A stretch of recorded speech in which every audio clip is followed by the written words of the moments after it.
Here I have Crosscall Core M5, and today I'm going to show you how to format SD card on this device.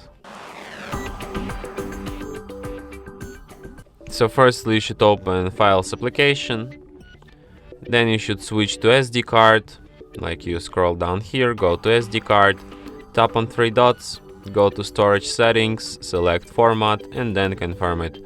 And after a few seconds SD card will be fully formatted and ready to be used anew.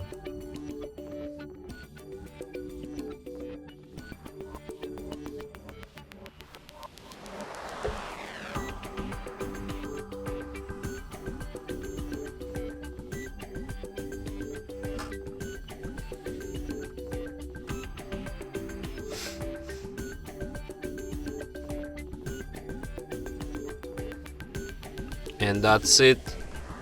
Thanks for watching. If you find this tutorial useful, don't forget to hit that like button and subscribe to our channel.